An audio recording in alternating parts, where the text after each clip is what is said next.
성도들에게 하나님의 크신 긍휼과 평안하심을 더하여 주시옵소서. 감사합니다. 찬양받아 주옵소서. 우리 함께 521장 찬송가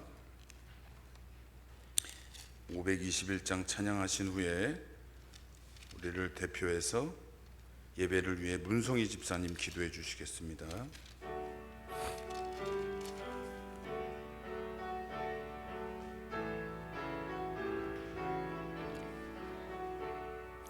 구원으로 인도하는 그 문은 참 좁으며 생명으로 인도하는 그 길은 참 험하니 우리 몸에 지워있는 그 더러운 죄짐을 하나 없이 벗어놓고 힘써서 들어갑시다. 구원으로 인도하는 그 좁은 문 들어가 영생으로 인도하는 그 생명길 갑시다. 아멘. 이 세상에 많은 사람 큰 문으로 들어가 넓은 길로 갈지라도 멸망으로 끝나니 세상 헛된 부귀영화 모두 내어버리고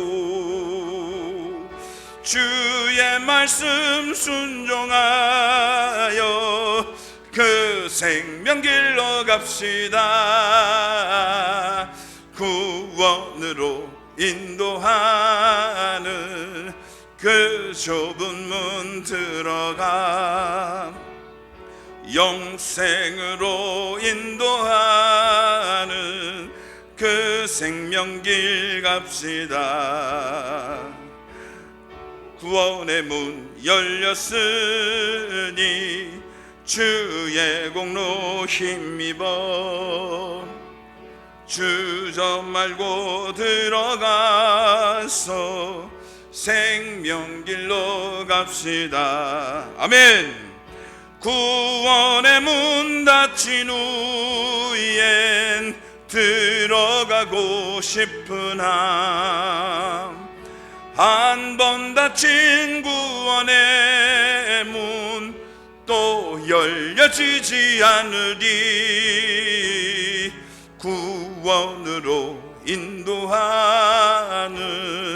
그 좁은 문 들어가 영생으로 인도하는 그 생명길 갑시다.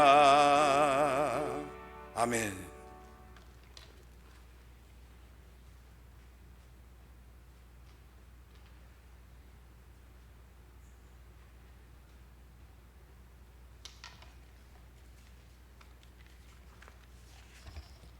기도드리겠습니다.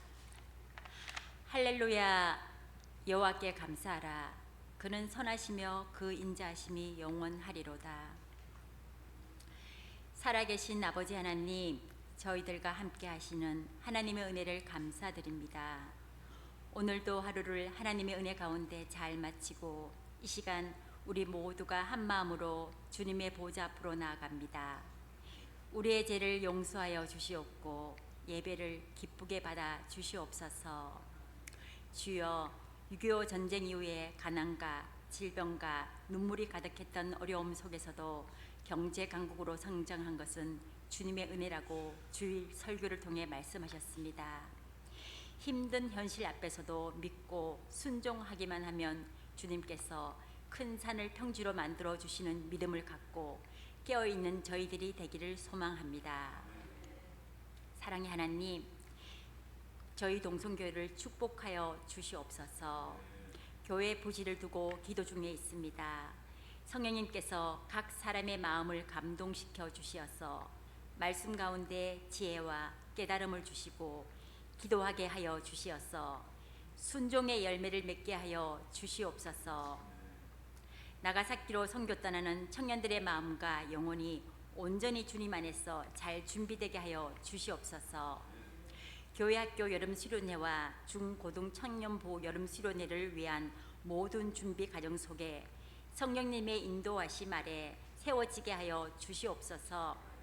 무엇보다 수고하고 헌신하시는 교사와 봉사자들의 마음을 지켜주시고 기쁨과 감사가 넘치는 시간을 허락하여 주시옵소서. 주여, 하나님의 말씀을 전하시기 위해 밤낮으로 기도하며 말씀 앞에 서 계시는 담임 목사님의 수고와 눈물을 주께서 친히 위로하여 주시옵소서. 회복의 은혜를 부어주시고 가정의 평안과 은혜가 넘치게 하여 주시옵소서. 교육자님들 사역 위에도 능력과 위로와 새 힘을 부어 주시옵소서. 지혜의 하나님, 저희는 매일 크고 작은 선택의 기로에 서 있습니다. 주님의 뜻이 어디에 있는지, 저희가 어떻게 행동해야 할지 고민하며 두려움과 불안 속에 헤매기도 합니다. 항상 성령님의 메인받아 영적인 분별력을 허락하여 주시옵소서. 이 시간 김민건 목사님께서 여호와의 햇불 언약이라는 말씀으로 영의 양식을 주실 때 영안이 열려지고 하나님의 말씀이 깨달아지는 은혜가 있기를 소망합니다. 이 모든 말씀 예수님의 이름으로 기도드렸습니다. 아멘.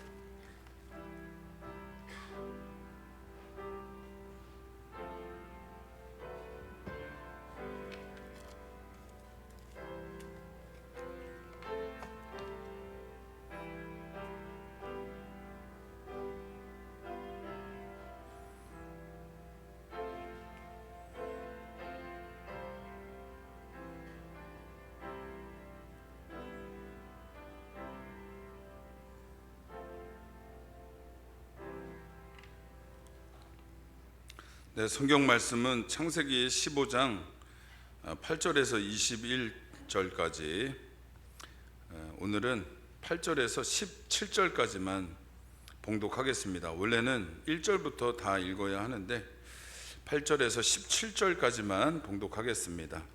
구약 성경 18면 제가 봉독합니다. 그가 이르되 주 여호와여, 내가 이 땅을 소유로 받을 것을 무엇으로 알리이까?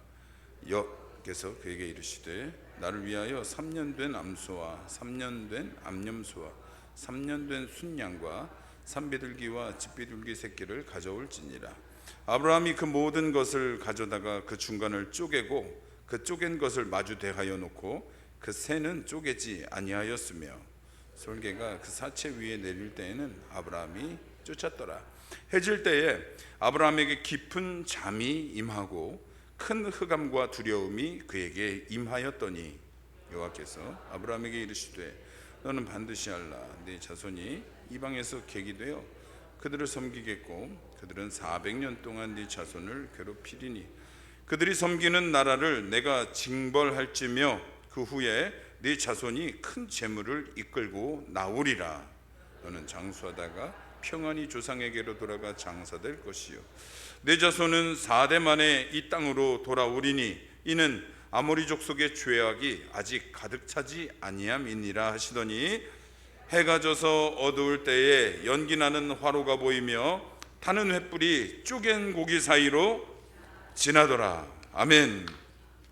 누가 공동체 일동 나오셔서 하나님 앞에 찬양하겠습니다. 저도 잠시.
우리 누가 공동체 찬양처럼 우리 동성교회 모든 성도들의 삶 가운데에 주님 주시는 기쁨이 한량 없으시기를 소망합니다.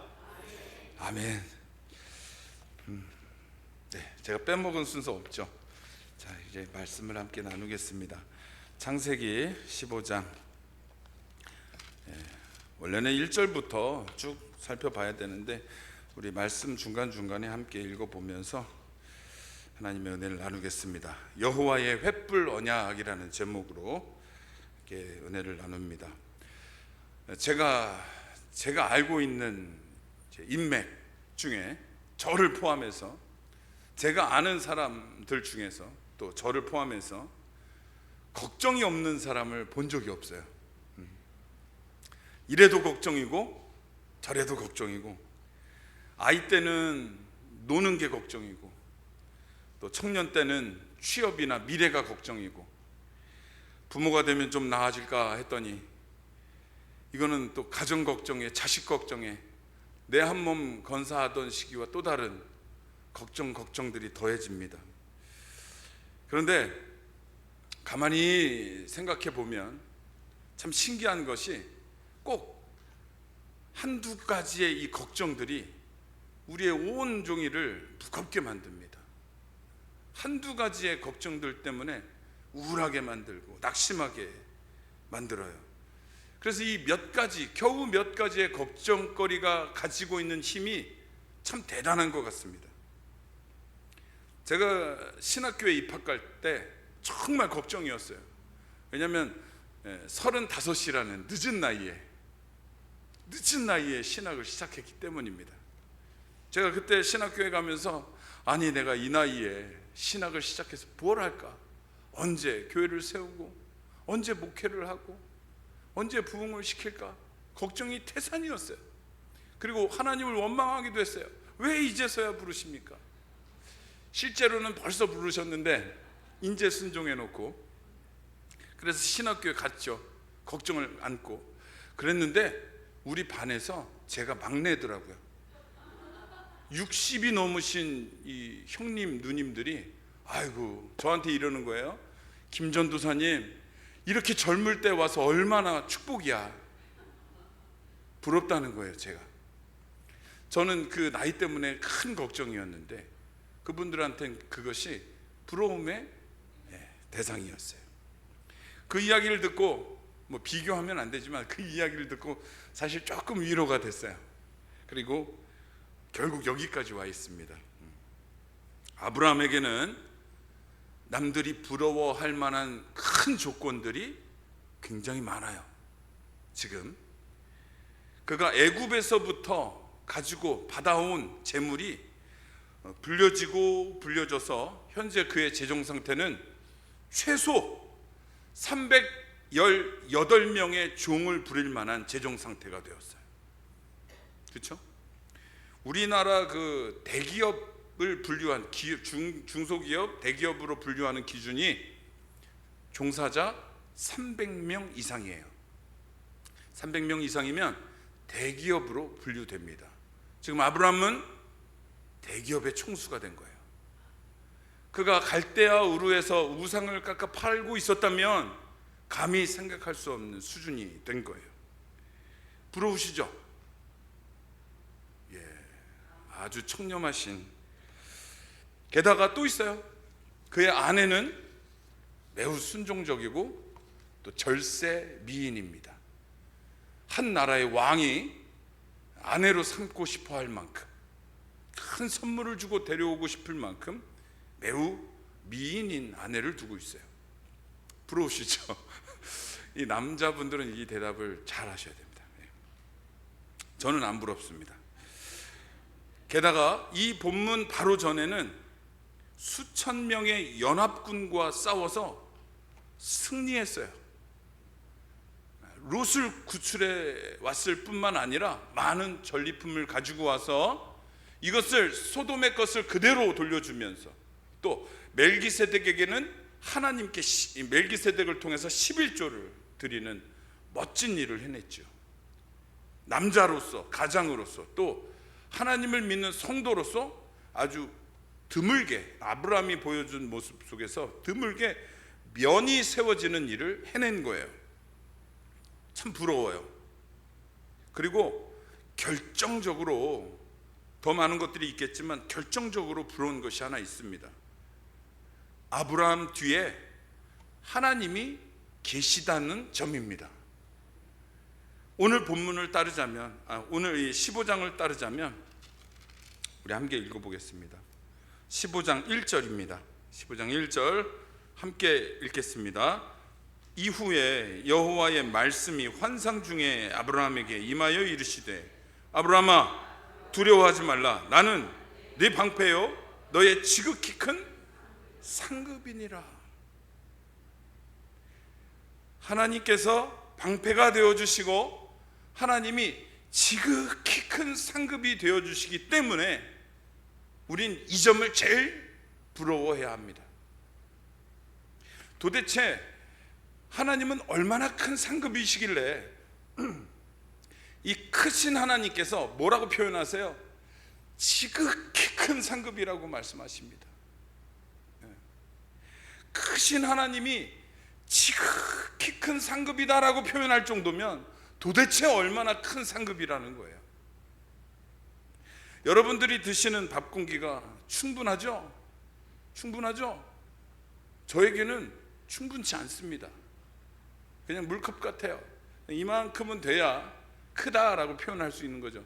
마찬가지로 크신 하나님께서 지극히 큰 상급이다라고 표현할 정도니 이게 얼마나 큰 상급인 거예요. 우리는 상상도 못하는 그런 크기죠. 이 지극히 큰 상급이라는 말은 물리적인 부피를 이야기하는 것이 아닙니다. 하나님의 한없이 깊고 넓으신 우리를 향한 그 사랑의 크기를 말하는 것입니다.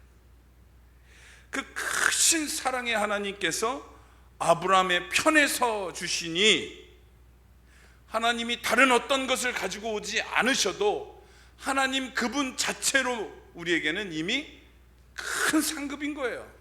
믿으시기 바랍니다. 이걸 잊지 말길 바랍니다.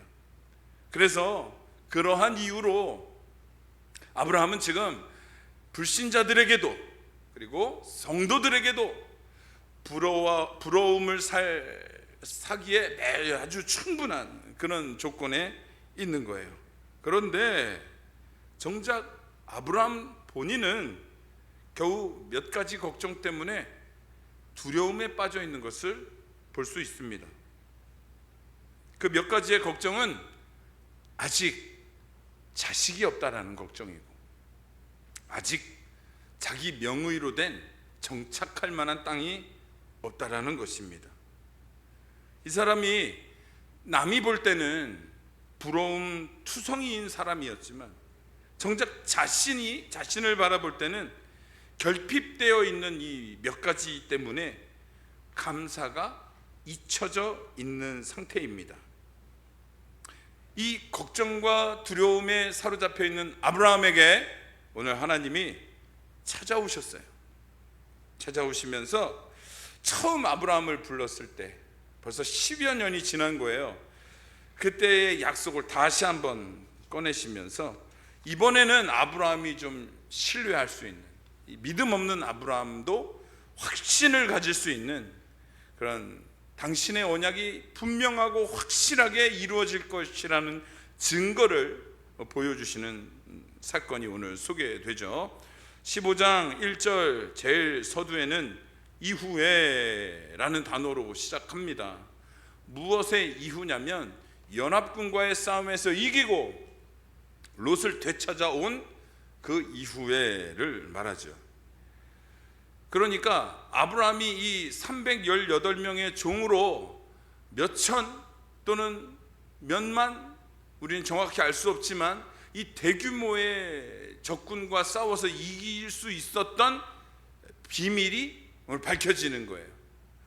아브라함이 어떻게 이길 수 있었어요? 하나님이 방패가 되어주셨기 때문에, 하나님이 상급이시기 때문에, 그냥 상급이 아니라 지극히 큰 상급이시기 때문에 아브라함은 그 연합군을 싸워서 이길 수 있었던 것을 우리가 이제야 이해가 되는 거죠.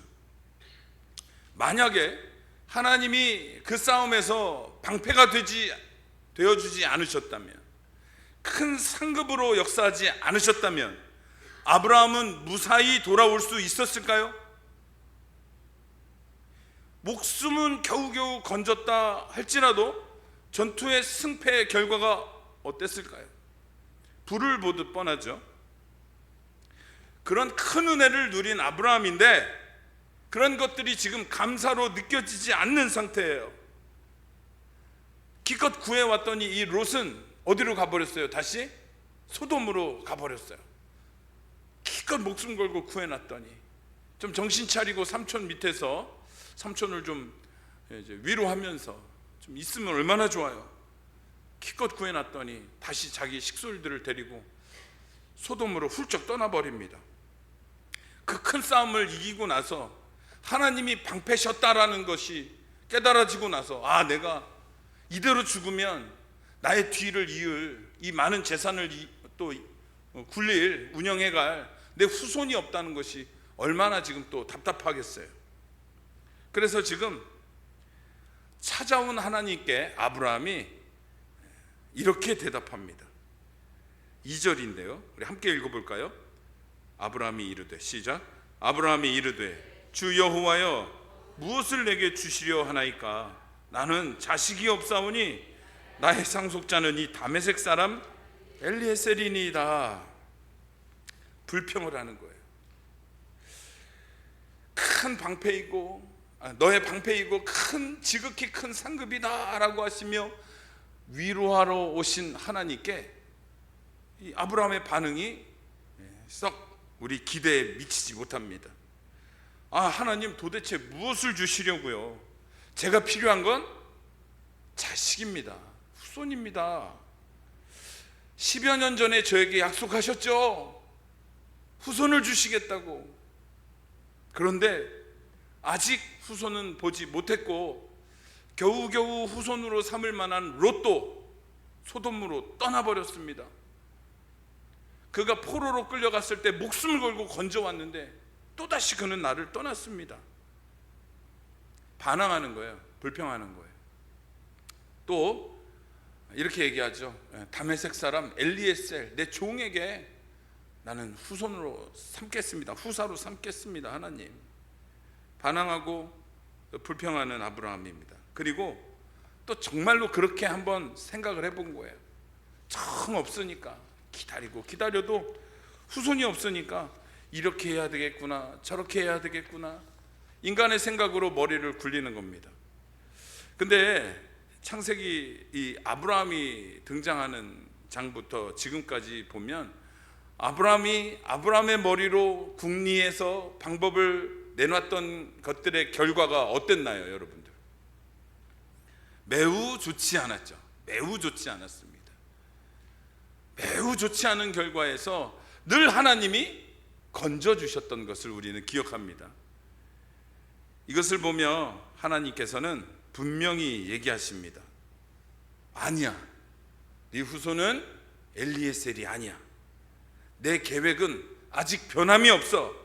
그 사람이 아니라 네 몸에서 날 자가 네 상속자가 될 것이다 라고 분명하게 말씀하십니다. 그런데 그 전에 하나님께서 아브라함을 데리고 가셔서 밤하늘의 별을 가리키며 별을 한번 세어봐라 라고 말씀하십니다. 우리 한번 읽어볼까요?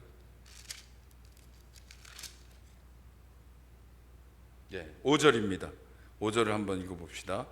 그를 이끌고 밖으로 나가 이르시되 하늘을 우러러 뭇별을 셀 수 있나 보라. 또 그에게 이르시되 네 자손이 이와 같으리라. 아멘. 왜 하나님은 이 별을 세어보라 하실까요? 왜 별을 바라보라 하실까요? 굉장히 낭만적인 분이라 그럴까요? 곰곰이 묵상을 해보았습니다. 이 별을 누가 지으신 거예요? 네? 하나님이 지으신 거죠. 하나님이 지으시기 전에는 이 별들이 있었을까요? 없었을까요? 없었죠. 하나님이 이 무수한 별들을 만드셨음을 아무것도 없는 공허 속에 하나님이 이 무수히 떠 있는 별들을 만드신 것을 보여주고 싶으셨던 거예요. 아브라함아, 공허 속에서 이렇게 빛나는 별들을 밤하늘에 가득 채운 것이 바로 나다. 네 후손이 이것보다 더 어렵겠느냐 라는 것을 보여주신 거예요. 아브라함은 이 밤하늘을 바라보며 그것을 믿게 되었어요. 하나님의 전능하심을 다시 한번 깨닫게 된 거예요. 아브라함이 이 하나님의 위로를 믿자 하나님은 이 아브라함의 믿음을 의롭다라고 말씀하세요. 6절 한번 보겠습니다. 같이요. 아브라함이 여호와를 믿으니 여호와께서 이를 그의 의로 여기시고. 아멘. 하나님께서 아브라함의 믿음을 의로 여기신 후에 한 가지 예식을 진행하십니다. 이 예식은 언약의 예식입니다. 9절 말씀이에요. 9절 말씀을 함께 읽겠습니다. 여호와께서 그에게 이르시되 나를 위하여 3년 된 암소와 3년 된 암염소와 3년 된 순양과 산비둘기와 집비둘기 새끼를 가져올지니라. 하나님께서 아브라함에게 언약의 예식을 진행할 테니 언약의 예식에 필요한 제물들을 가져와라 하십니다. 제물을 가져오자 그 제물을 반으로 쪼개도록 하십니다.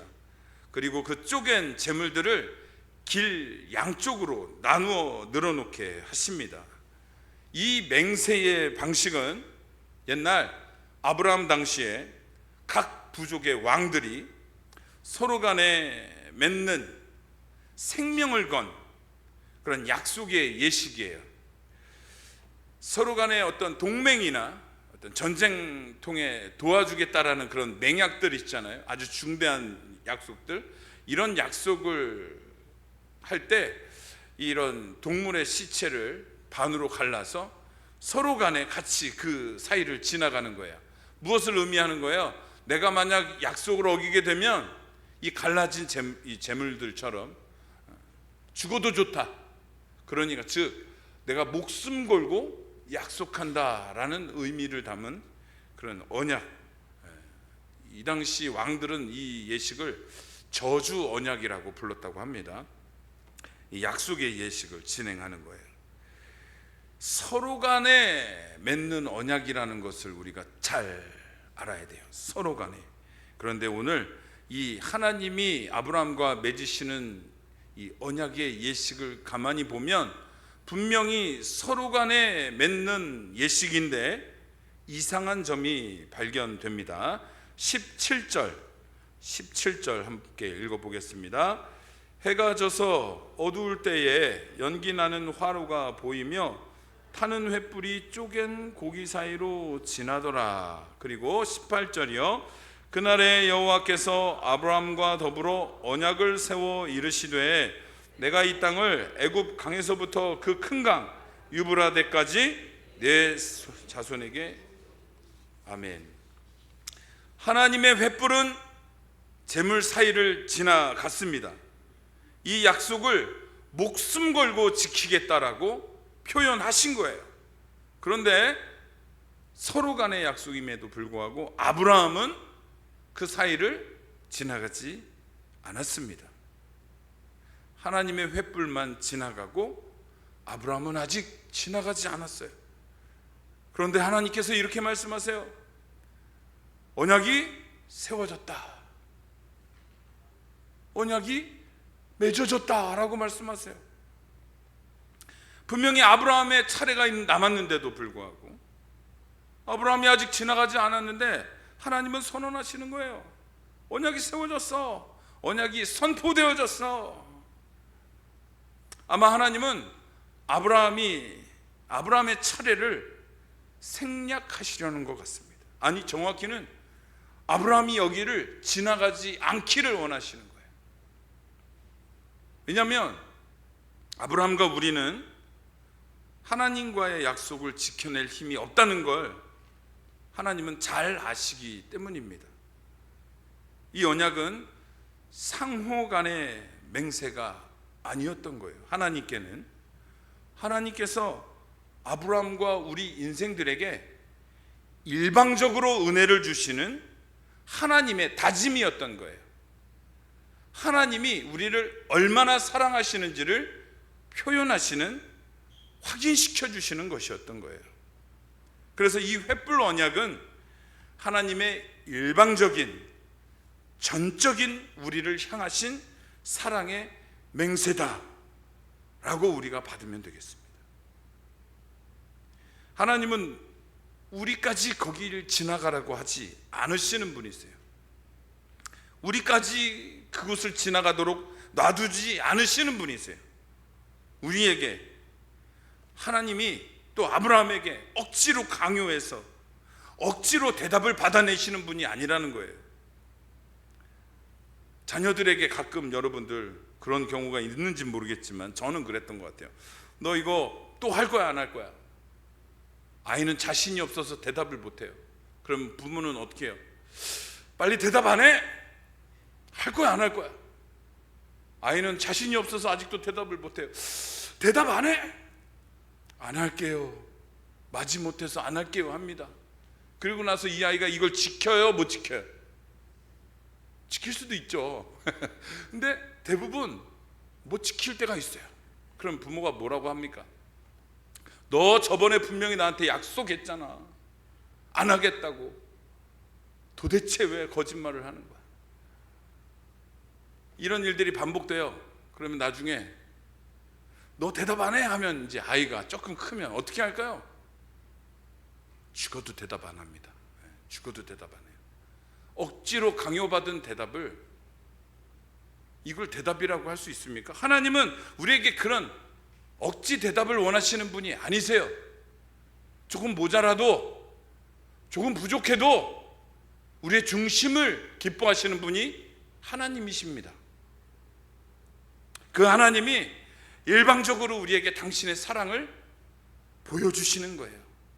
이 횃불 언약은 사랑 그 자체인 거예요. 지극히 큰 사랑 그 자체인 거예요. 하나님의 사랑은 이미 우리에게 확증되어졌습니다.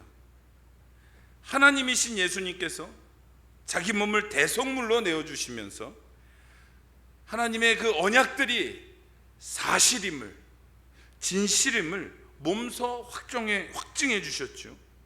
로마서 5장 8절, 우리가 아직 죄인 되었을 때 그리스도께서 우리를 위하여 죽으심으로 하나님께서 우리에 대한 자기의 사랑을 확증하셨느니라. 아멘. 아브라함이 부족한 만큼 우리도 부족합니다. 아니, 더 많이 부족할 수도 있겠죠. 우리도 우리가 제3자의 눈으로 우리의 삶을 바라볼 수 있다면 좋겠어요. 그렇다면 우리가 지금 받은 은혜들이 얼마나 많은지, 얼마나 부러운 인생을 살아가는지를 발견할 수 있을 겁니다. 그 많은 은혜들은 보지 못하고 겨우 몇 가지 불편함 때문에 온종일 불평하고 원망할 때가 종종 있는 우리 인생입니다. 그럼에도 놀라운 점이 있어요. 그럼에도 그렇게 불평투성인, 걱정투성인 우리 인생에 오늘도 하나님은 풍성한 은혜로 우리를 보호해 주셨다라는 사실입니다. 그리고 더 놀라운 것은 내일도 그 은혜는 우리에게 계속된다라는 거예요. 하나님의 은혜는 내일뿐만이 아니라 앞으로 영원토록 우리와 함께 하실 것입니다. 우리가 하나님을 기뻐하고 사모하면. 하나님은 우리가 하나님께 무엇을 드리는가를 중요하게 여기지 않으셔요. 하나님 앞에 가장 비싼 것, 가장 명품의 무엇을 가져오는지 안 오는지 그것을 보지 않으십니다. 그것보다는 더 하나님이 더 적극적으로 표현하시는 것은 무엇이냐? 당신께서 우리를 얼마나 사랑하시는지 그것을 알게 하는 것에 더 하나님은 집중하고 계세요. 우리가 그 사랑을 제대로 알고 제대로 깨닫게 될 때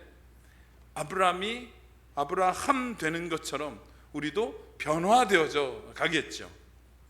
또 그렇게 변화되어져 가고 있을 줄 믿습니다. 우리 인생에 받은 은혜들을 한번 곰곰이 살펴보시기 바랍니다. 그 은혜들이 큰지, 지금 내 마음을 누르고 있는 걱정 근심이 큰지 비교도 한번 해보세요. 그리고 내가 지금 감사를 해야 할 입장인지 원망을 해야 할 입장인지도 한번 잘 저울에 달아보세요. 내가 지혜롭다면, 또 하나님의 말씀 속에서 주시는 지혜를 가졌다면 내가 지금 얼마나 감사해야 하는 인생인지를 깨달으실 줄 믿습니다. 우리 앞에 다가오는 걱정과 두려움 속에서도 지극히 크신 하나님을 기억해내시길 바랍니다. 하나님께 감사할 수 있는 인생들이 되시길 바랍니다. 하나님은 우리에게 당신의 크신 사랑을 표현하고 계십니다. 이제 우리는 그 사랑을 받고 반응해야 됩니다.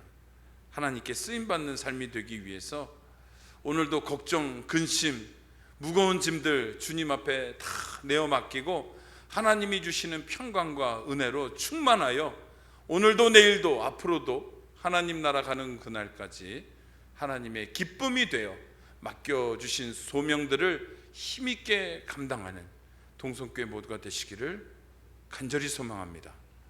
기도하겠습니다.